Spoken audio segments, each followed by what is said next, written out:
नमस्कार दोस्तों, आज हम जानेंगे सम संख्याएं, विषम संख्याएं, रियल नंबर, वास्तविक संख्याएं, परिमेय संख्याएं, अपरिमेय संख्याएं और पूर्ण संख्याएं, प्राकृतिक संख्याएं, ये क्या-क्या होती हैं। आज हम इनके बारे में चर्चा करेंगे और एक क्वेश्चन सीटेट में और यूपी टेट में एक नंबर 100% आता है। तो चलिए शुरू करते हैं। कॉम्प्लेक्स नंबर क्या होता है? जैसे हमने लिखा 5 + 6i, तो i का मतलब यहाँ पे इमेजिनरी होता है। तो 5 तो हमने देखा है, 5 को तो हम जानते हैं क्या है, रियल नंबर है। 5 क्या है? रियल नंबर है। लेकिन ये इसमें i आया है तो ये क्या है? इमेजिनरी नंबर है। ये इमेजिनरी नंबर है। इसे इमेजिनरी नंबर को हम अवास्तविक संख्याएं कहते हैं और रियल नंबर को वास्तविक संख्याएं कहते हैं। इनको वास्तविक संख्याएं कहते हैं। अब वास्तविक संख्याओं को फिर दो भागों में बांटा जाता है, रेशनल नंबर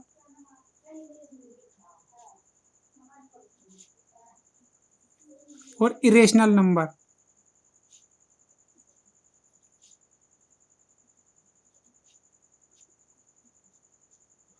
रेशनल नंबर और इरेशनल नंबर। रेशनल नंबर को हम कहते हैं परिमेय संख्याएं। रेशनल नंबर को हम कहते हैं परिमेय संख्याएं और इरेशनल नंबर को कहते हैं अपरिमेय संख्याएं।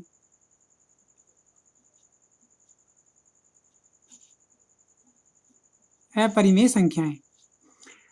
अब रेशनल नंबर को फिर दो भागों में बांटा जाता है, इंटीजर्स और फ्रैक्शन।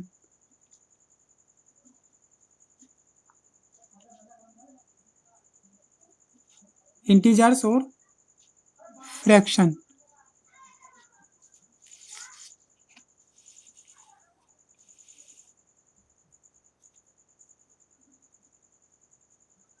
इंटीजर्स को पूर्णांक और फ्रैक्शन को भिन्न कहते हैं। और पूर्णांक को भी तीन भागों में बांटा जाता है, पॉजिटिव इंटीजर्स,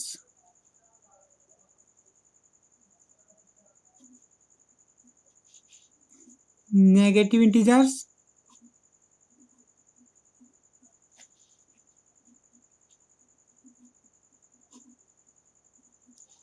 और तीसरा होता है इसमें होल नंबर, यानी होल नंबर, पूर्ण संख्याएं।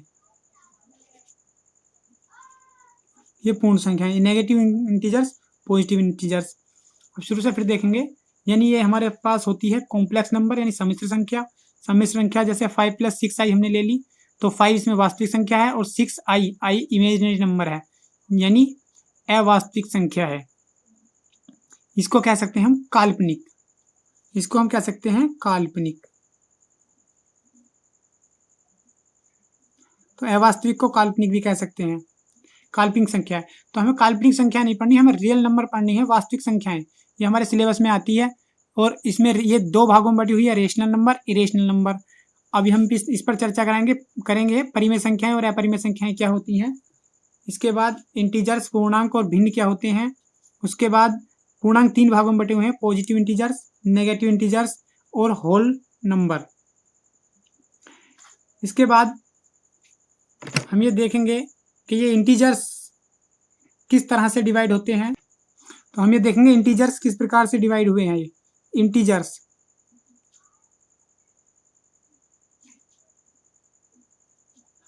इंटीजर्स हैं, तो इनको हम इस तरह से एक बॉक्स बना लेंगे।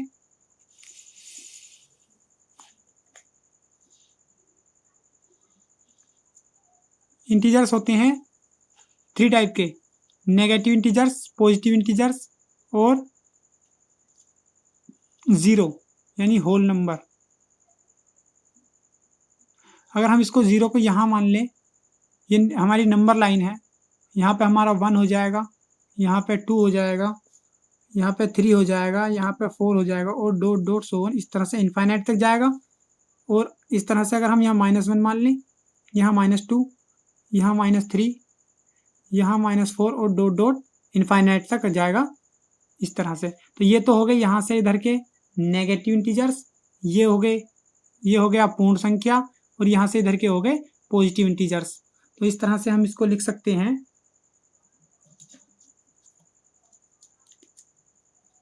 हम इनको लिख सकते हैं इस तरह से, यहाँ से इस तरह से अलग करके हम लिख सकते हैं कि ये सब हमारे नेचुरल नंबर्स हैं। जो जितने भी पॉजिटिव इंटीजर्स होते हैं वे सभी नेचुरल नंबर कहलाते हैं।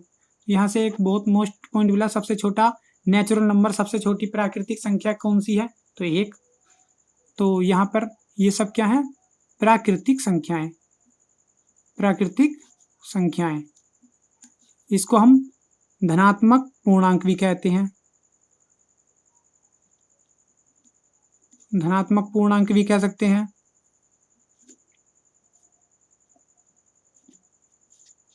और इसी तरह से ये, अगर इसमें हम 0 को शामिल कर लें इसी लाइन में, अगर हम इसको 0 को भी शामिल कर लें इन प्राकृतिक संख्याओं के साथ, तो ये होती है हमारी पूर्ण संख्याएं, ये हो जाती है हमारी पूर्ण संख्याएं।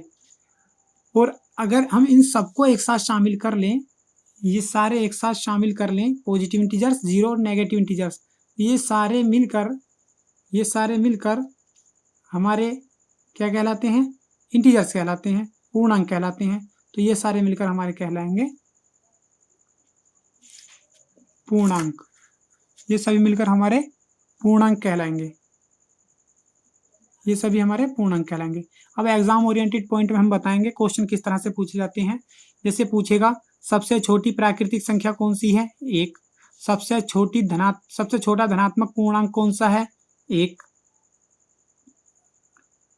और अगर पूछेगा सबसे छोटी पूर्ण संख्या कौन सी है, तो 0, क्योंकि पूर्ण संख्या यहाँ से आगे को इधर को शुरू हो रही है, यहाँ से, तो ये सबसे छोटी पूर्ण संख्या 0, सबसे छोटे प्राकृतिक संख्या 1, सबसे छोटा धनात्मक पूर्णांक 1, और सबसे बड़ा ऋणात्मक पूर्णांक -1, क्योंकि इधर को तो छोटे होते चले जा रहे हैं और ऋणात्मक पूर्णांक पूछ रहा है, तो सबसे छोटा ऋणात्मक पूर्णांक है -1। सबसे छोटा,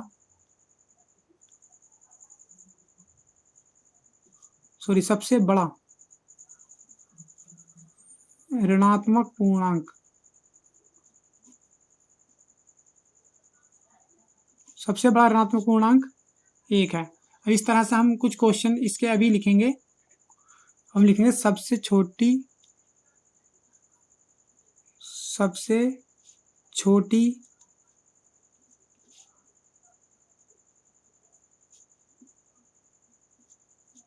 प्राकृतिक संख्या 1 है। सबसे छोटा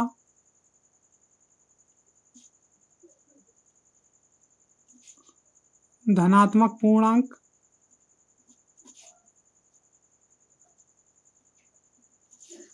1 है। सबसे छोटी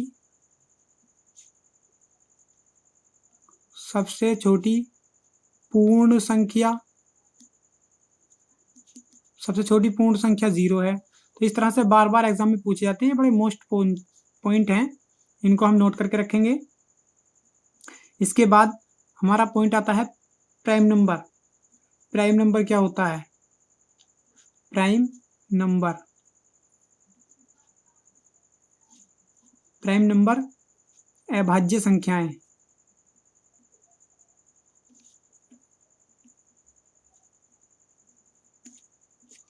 अभाज्य संख्याएं, इनको हम रूढ़ संख्या भी कह सकते हैं, रूढ़ संख्या।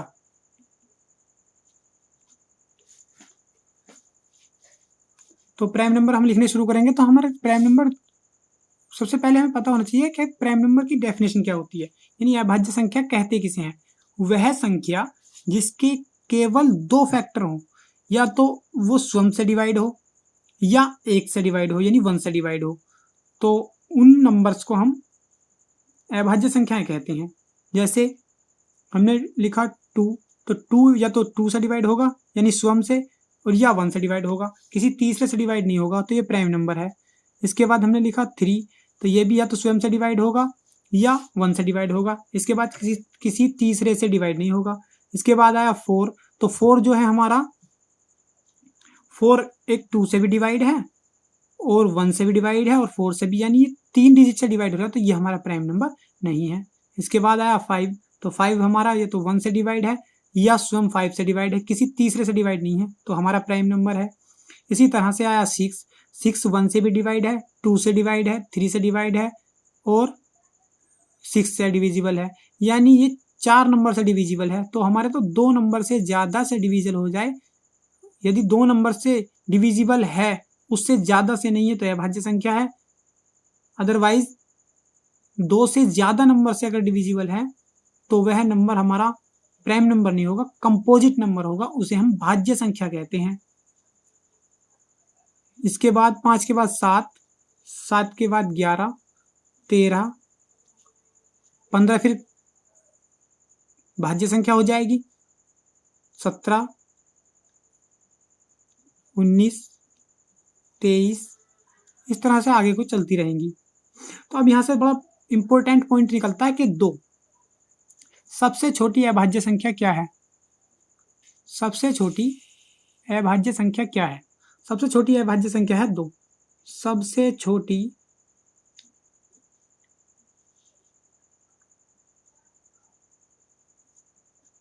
अभाज्य संख्या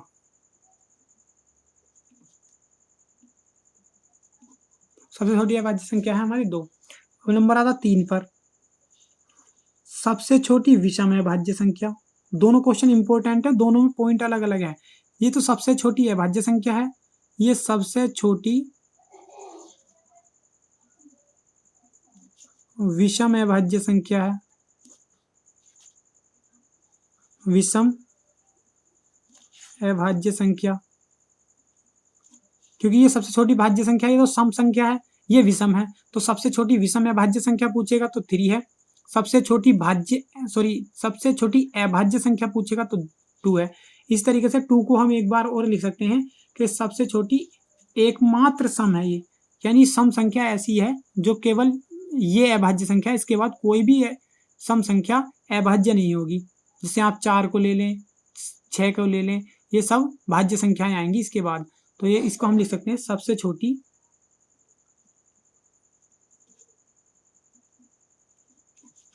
या इसको लिख सकते हैं एकमात्र सम, क्योंकि एकमात्र यही है जो सम है, बाकी सब सम संख्याएं भाज्य संख्याएं हैं, और यही एक ऐसी संख्या है जो सम भी है और अभाज्य संख्या भी है। सबसे छोटी एकमात्र सम अभाज्य संख्या है, एकमात्र सम, सबसे छोटी एकमात्र सम अभाज्य संख्या। तो ये तीनों पॉइंट बहुत मोस्ट हैं, इस तरह से हमें याद रखने हैं।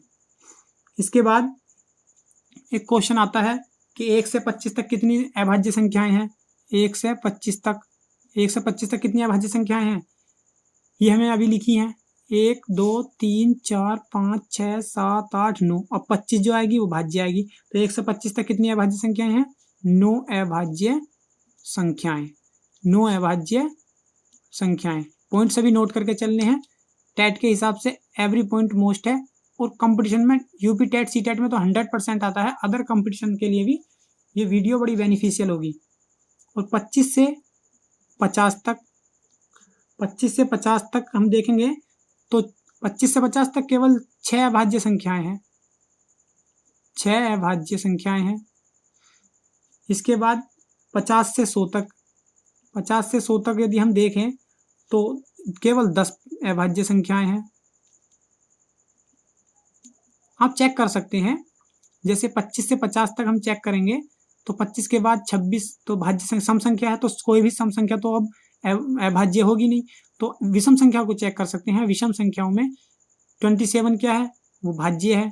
28 सम संख्या है, वो भाज्य है। 29 हो गई एक तो। इसके बाद 30 भाज्य संख्या है, तो 31 हो गई। फिर 33 डिविजिबल है तो भाज्य संख्या है। 35 भी भाज्य संख्या है, 37 हो गई। 39 भाज्य संख्या है, 41 हो गई, 43 हो गई और 47 हो गई। यानी ये आपकी 6 संख्याएं मिल गई जो आपकी 25 से 50 तक अभाज्य संख्याएं हैं। तो आप चेक कर सकते हैं अभाज्य संख्याएं किसे कहते हैं, आपको डेफिनेशन याद होनी चाहिए कि जिसके फैक्टर यानी केवल 2 होते हों, या तो वो स्वयं से डिवाइड हो जाए या 1 से, उसके बाद किसी तीसरे से डिवाइड ना हो, वही अभाज्य संख्या है। तो भाज्य संख्याओं की आपको डेफिनेशन क्लियर होगी। इसके बाद आता है भाज्य संख्याएं या भाज्य संख्याएं या कंपोजिट नंबर।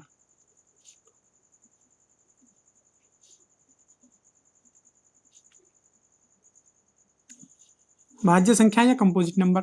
तो भाज्य संख्याएं क्या होती हैं, वे संख्याएं जो स्वयं से भी डिवाइड हों और 1 से भी डिवाइड हों और किसी अन्य से भी, यानी जिसके कम से कम 3 फैक्टर हों, या दूसरे शब्दों में हम ये कह सकते हैं कि वे संख्याएं जिनके कम से कम 3 फैक्टर हों, 3 गुणनखंड हों, वे भाज्य संख्याएं कहलाती हैं।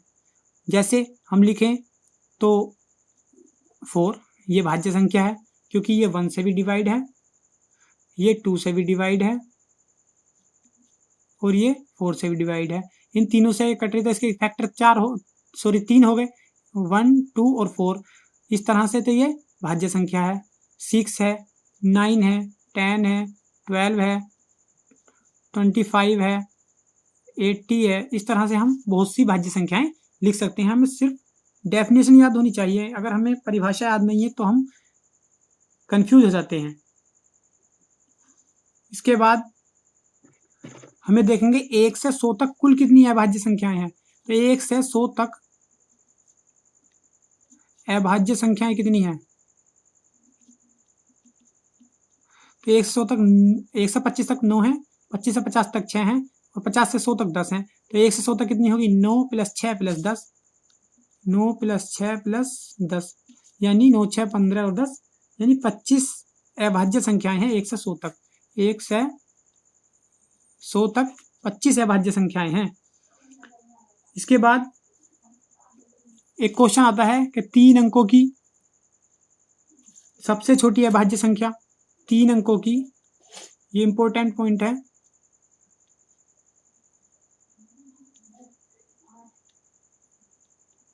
तीन अंकों की सबसे छोटी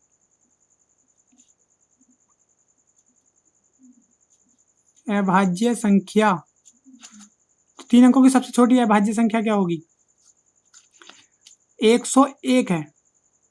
3 अंकों की सबसे छोटी अभाज्य संख्या 101 है, क्योंकि 3 अंकों की सबसे छोटी संख्या तो 100 है और वो क्या है, वो अभाज्य नहीं, वो तो भाज्य है। इसके बाद 101 है, तो 101 ही ऐसी संख्या है जो 3 अंकों की अभाज्य संख्या है, सबसे छोटी अभाज्य संख्या।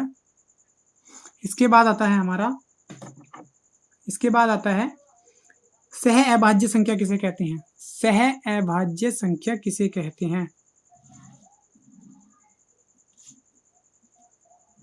सह अभाज्य संख्या को इंग्लिश में लिखते हैं को प्राइम नंबर। सह अभाज्य संख्या किसे कहते हैं, जिनका ऐसी 2 संख्याएं, ये संख्या नंबर 1 है, ये संख्या नंबर 2 है, ऐसी 2 संख्याएं जिन 2 संख्याओं का में से यानी HCF ऑलवेज 1 होता है, सदैव में से सदैव 1 हो, में से ऑलवेज 1 हो, तो उसे क्या कहते हैं, सह अभाज्य संख्या कहते हैं। जैसे हम 8 और 15 ले लें तो ये सह अभाज्य संख्या है, क्योंकि इन दोनों का हम ऐसे निकालेंगे तो 1 आएगा। इसके बाद अगर हम 4 और 2 ले लें तो 4 और 2 क्या, दोनों का में से 2 है, इसका में से 2 है, तो ये सह अभाज्य नहीं है। इसके बाद 5 और 6 ले लें तो ये सह अभाज्य हैं। 3 और 4 ले लें तो ये सह अभाज्य हैं। इसमें एक बात और ध्यान रखनी है, इसमें सम और विषम का कोई सिस्टम नहीं है कि दोनों सम ही होनी चाहिए, दोनों विषम ही होनी चाहिए।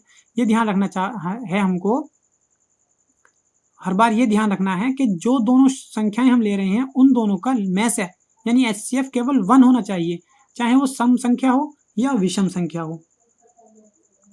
इसके बाद हम बात कर रहे थे रियल नंबर की, जो हमने सबसे शुरू में आपको बताया था कि रियल नंबर क्या होता है, जिसे मैंने उसका डिवाइडेशन किया था। तो रियल नंबर पर अगर बात करें, ये रियल नंबर को वास्तविक संख्या कहते हैं, हिंदी में वास्तविक संख्या कहते हैं।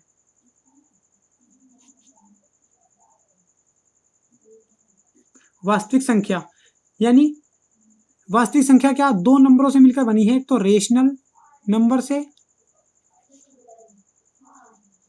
और एक इरेशनल नंबर से।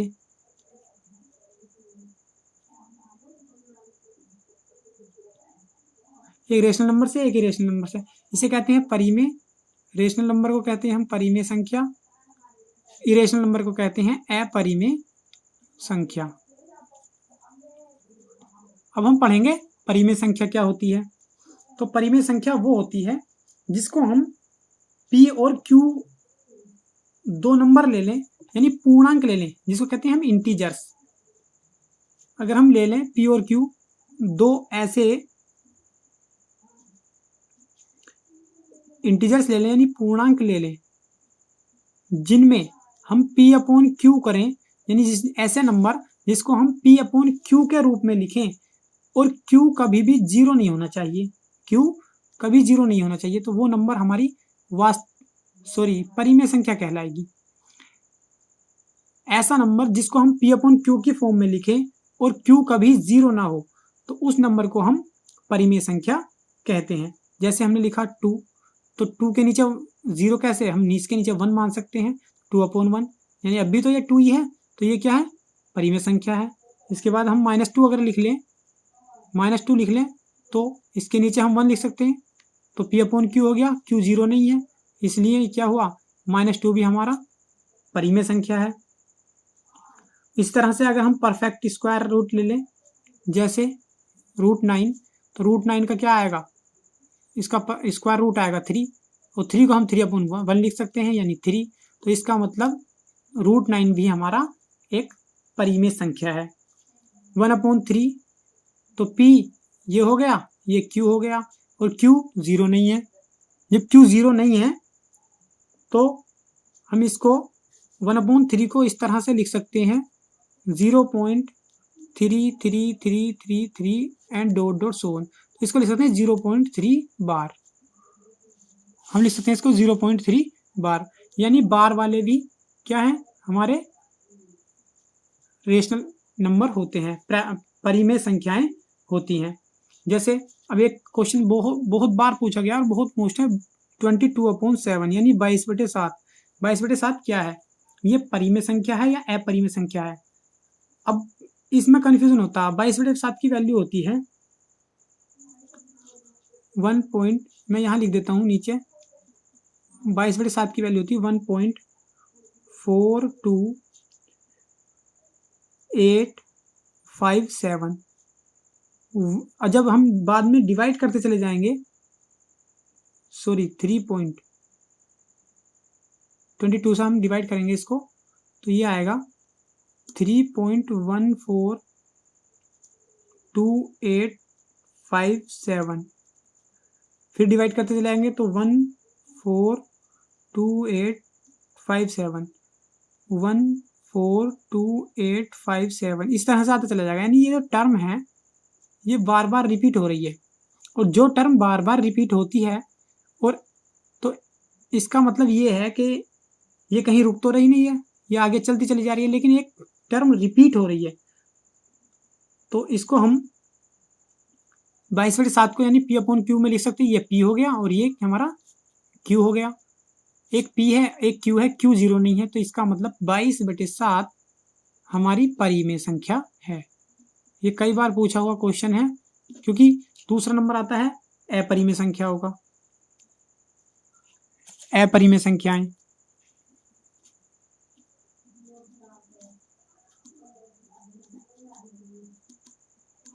अपरिमेय संख्या को कहते हैं इरेशनल नंबर।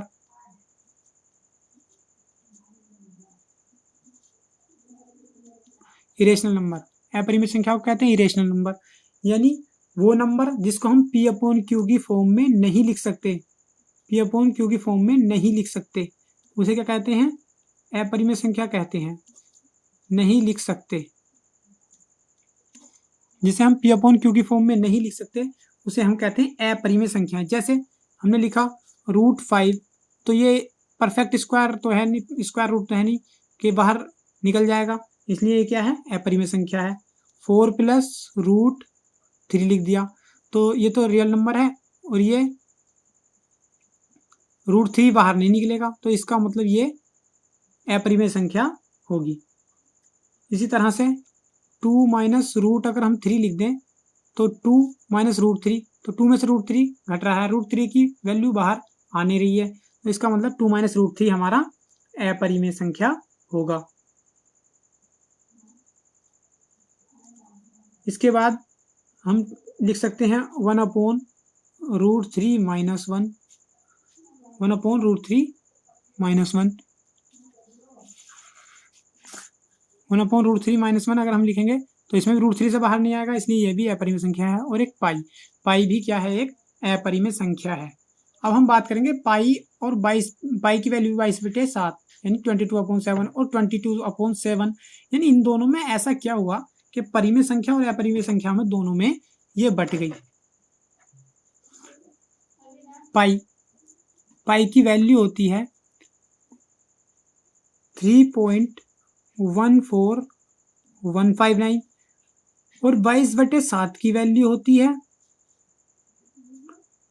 3.142857, 142857, 142857, और इसी तरह से ये टर्म मिलती चली जाएगी हमें, और ये रिपीट हो बार बार आगे तक चलता रहेगा। अब ये समझ नहीं आया होगा कि ये कहाँ से आया। 7 से 22 को डिवाइड कर दो, 7 3 जा 21, 1 बचा, पॉइंट लगा दिया, 0 बढ़ा लिया, 7 1 जा 7, 10 में 7 गया 3, फिर पॉइंट लगा हुआ था तो यहाँ 0 लगा लेंगे, 7 4 जा 28, फिर क्या बचा यहाँ 2, पॉइंट लगा हुआ है 0, 7 2 जा 14, 14 यहाँ बचा 6, पॉइंट लगा हुआ है 0, 7 8 जा 56, 4 पॉइंट लगा हुआ है 0, 7 5 जा 35, यहाँ बचा 5, पॉइंट लगा हुआ है तो 0, और 7 7 जा 49, पॉइंट लगा हुआ है, यहाँ घटाएंगे तो 1 बचेगा, पॉइंट लगा हुआ है 0, 7 1 जा 7, फिर 3, 0 लगा लेंगे, 7 4 जा 28, इसी तरह से चलता चला जाएगा। और देखो ये टर्म दोबारा से 142857 और 14 यानी फिर मिलनी शुरू हो गई, डिवाइड करते रहेंगे तो फिर सेम टर्म यही रिपीट हो जाएगी। अब हमें समझना ये है कि ऐसा क्या हुआ कि लगभग पाई की वैल्यू और 22/7 की वैल्यू 3.14 हम मानते हैं, लेकिन पाई अपरिमेय संख्या और 22/7 परिमेय संख्या, यानी 22/7 रेशनल नंबर और पाई इरेशनल नंबर। तो हम ये समझ सकते हैं कि इसकी वैल्यू बराबर नहीं होती। पाई की वैल्यू को 22/7 की वैल्यू के यहाँ तक बराबर होने के कारण बराबर मान लिया जाता है, इसलिए हम इसके पाई की वैल्यू की जगह अपने सॉल्यूशन में आसानी करने के लिए 22/7 रख लेते हैं। तो आज से हमें ध्यान रहेगा कि पाई एक अपरिमेय संख्या है, 22/7 एक परिमेय संख्या है। ये ऐसे ध्यान रखेंगे, इसको P/Q की फॉर्म में ये लिखा हुआ है, Q 0 नहीं है तो ये परिमेय संख्या है, और पाई को P/Q की फॉर्म में नहीं लिख सकते, इसलिए ये अपरिमेय संख्या है। अब एक बहुत इंपॉर्टेंट चीज बताने जा रहा हूँ कि ये दोनों तो टर्म आपको ध्यान रखनी ही है, पाई अपरिमेय संख्या, ये परिमेय संख्या। तो पाई डे भी मनाया जाता है, पाई डे कब मनाया जाता है, तो ये मनाया जाता है 14 मार्च को और 1:59 पर। तो इसमें ये छिपा हुआ है, इसकी वैल्यू पाई की वैल्यू है 3.14159, तो यानी 14 तो यहाँ से लिया, 14 3 थर्ड मंथ है, तीसरा, तो 14 मार्च हो गया और 1:59, तो ये यहाँ पे देख लो 14 मार्च को 1:59 पर पाई डे मनाया जाता है। इसके बाद हमारा एक पॉइंट आता है ट्विन प्राइम नंबर, युग्म अभाज्य संख्या। ट्विन प्राइम नंबर, युग्म अभाज्य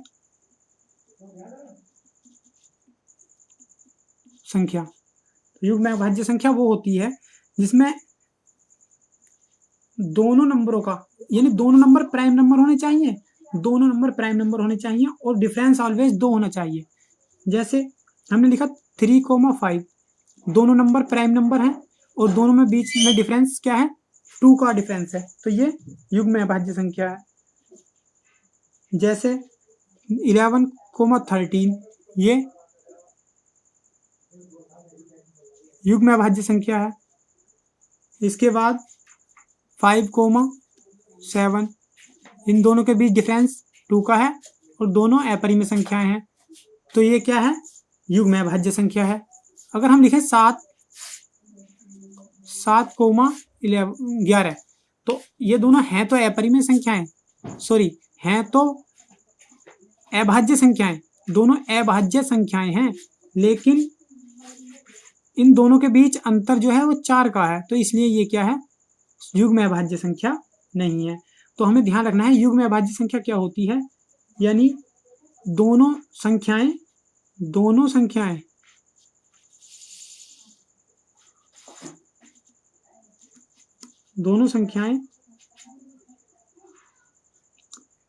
अभाज्य होनी चाहिए और दोनों के बीच अंतर 2 का होना चाहिए, तो ये हमारी होती है ट्विन प्राइम नंबर, यानी युग्म अभाज्य संख्या। इसके बाद आती है सम संख्या और विषम संख्या।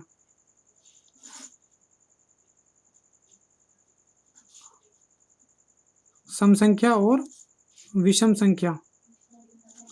सम संख्या तो वो होती है जो 2 से विभाजित हो जाए,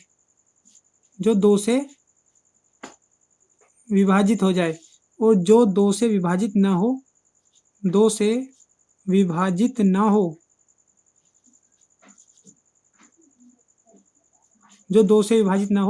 वे विषम संख्याएं कहलाती हैं। जैसे हमने यहाँ लिखा 2, 4, 6, 8, 10, 12, 14, 16, इस तरह से डॉट डॉट, यानी जो 2 से विभाजित हो जाएगी वे सब सम संख्याएं होंगी।